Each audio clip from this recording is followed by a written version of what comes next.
Tušt ili portulak je jednogodišnja biljna vrsta koju često smatramo korovom, a u stvari je riječ o izuzetno ljekovitoj biljci koja se koristi u narodnoj medicini i gastronomiji.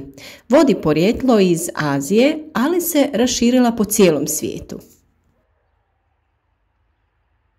Nježna biljka bogata ljekovitim tvarima, a većina ju ljudi smatra korovom i redovno ju čupa i uklanja iz svog vrta, cvjetnjaka, a nerijetko i vazni.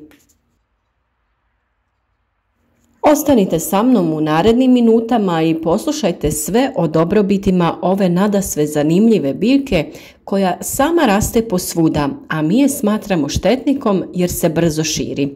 No, u krivu smo. Tušt je jednogodišnja biljka čije se razgranato, crvenkasto, mesnato i sočno stablo širi po površini zemljišta potiskujući druge biljke. Ova biljka može doseći visinu od 15 do 30 cm. Listovi su mesnati, jajolikog oblika i zeleni, a na rubu starijih listova pojavljuje se crvena boja. Kada procvjeta, pojavljuju se mali žuti cvjetovi koji su pojedinačni ili su grupirani po 2 ili 3 cvjeta. Tušt cvjeta od jula do septembra. Izuzetno je medonosna biljka. Stvara puno sjemenki koje se lako osipaju i imaju najbolju klijavost druge godine tokom proljeća. Osim sjemenom, može se lako razmnožavati reznicama, a iščupane biljke se ponovno lako ukorjenjuju kada su u dodiru sa zemljom. U gastronomiji se najčešće upotrebljava svjež za pripremu pesta, raznih salata, smutija ili variva.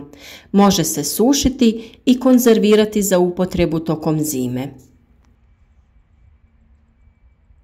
U narodnoj medicini tušt se koristi za poboljšanje imuniteta, poboljšanje cirkulacije, jačanje srca, prevencije tumora i oporavak onkoloških pacijenata, a brojni izvori navode da pomaže ubrzavanju zarastanja rana, sprečava glavobolju, migrenu, jača kosti, potpomaže razvoju djece, ali i kod problema sa štitnjačom, kožom i trbušnim organima. Izuzetno je zdrava biljka koja sadrži veću količinu omega-3 masnih kiselina, vitamine A, B i C, mnoštvo minerala poput magnezija, kalcija i željeza. Uzgajanje ove biljke je vrlo jednostavno i lako, ali treba ispuniti određene uslove. I pored toga što je ova biljka korov, ukoliko ga stalno uklanjate iz svog vrta, primijetiti ćete da ga ima sve manje ili će u potpunosti nestati. Najbolje je da za uzgoj uredimo posebnu gredicu. Odgovaraju mu sunčana mjesta sa dobro dreniranim zemljištem.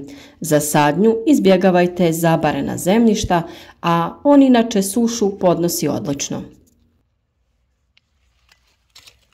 Kao sadni materijal mogu nam poslužiti biljke koje pronađemo u vrtu, voćnjaku ili bilo gdje u prirodi. Reznice koje uzmemo s biljaka ili sjeme. Iščupane biljke je dovoljno posaditi u zemlju, a reznice položimo na zemlju i položeno stablo lagano prekrijemo zemljom. Poslije sadnje potrebno je zaliti posađene biljke i reznice. Odlučimo li se koristiti cijele biljke iz prirode kao sadni materijal, trebamo znati da tušt prenosi nematode i zbog toga je bolje da se koriste reznice ili sjeme. Ukoliko se koristi sjeme, dovoljno je prilikom sjetve posuti sjemenke po površini zemljišta. Sjemenke bolje klijaju kada su na površini izložene svjetlosti. Sjetva se obavlja u proljeće.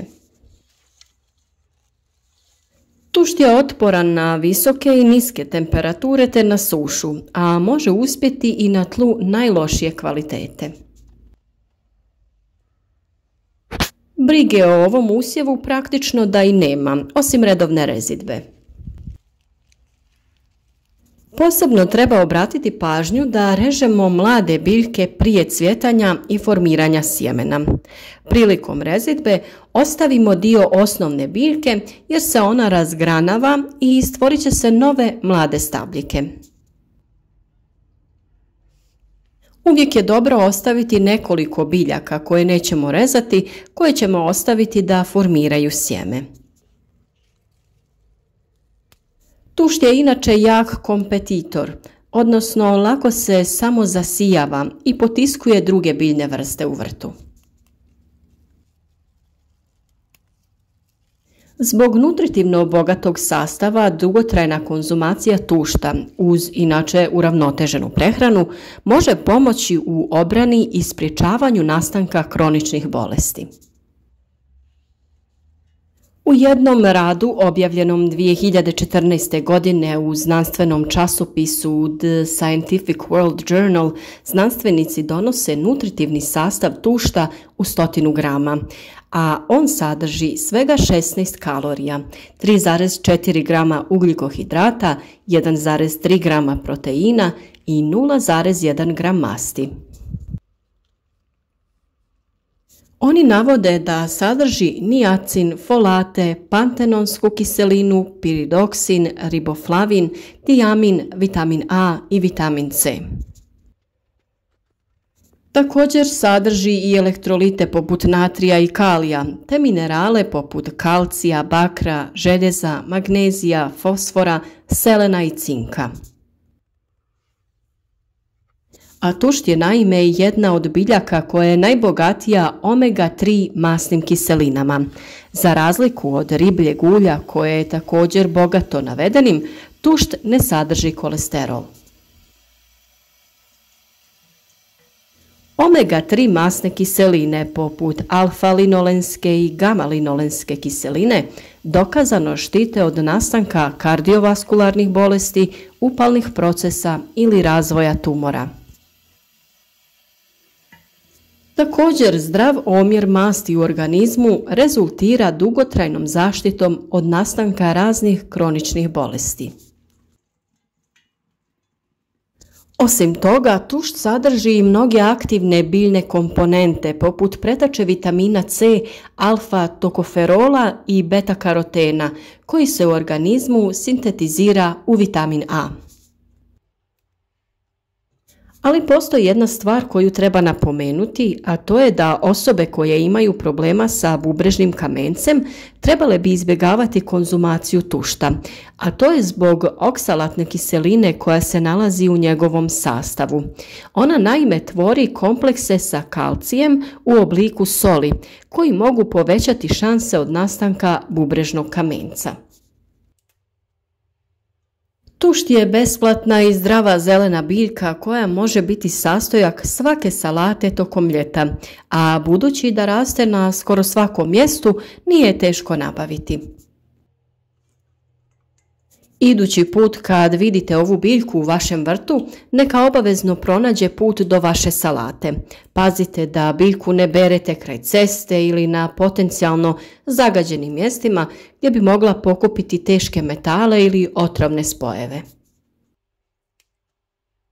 Tušt se odlično slaže i sa grčkom salatom. Možete ga često pronaći u tradicionalnim receptima za raznovrsne grčke salate, a odličan je i u kombinaciji sa jajima ili u svim vrstama variva. Najjednostavnija salata jeste da u tušt dodate malo bijelog luka, soli, octa i maslinovog ulja. Pored tušta, naravno, u toj salati imate mnoštvo drugih vrlo korisnih sastojaka. Možete ga dodati u bilo koju drugu salatu koju volite da konzumirate. Ja sam danas napravila svoju omiljenu kombinaciju, malo sam posolila tušt i samo dodala nekoliko kašika kiselog vrhnja te dobila odličan, hranjiv, osvježavajući, a koristan međuobrok. Po mom ukusu u ovu kombinaciju odlično se uklapa i bijeli luk i možda svježi krastavac. Svakako se nadam da ćete se odlučiti isprobati ovu biljku, te da ona od sada više neće biti samo korov u vašem vrtu.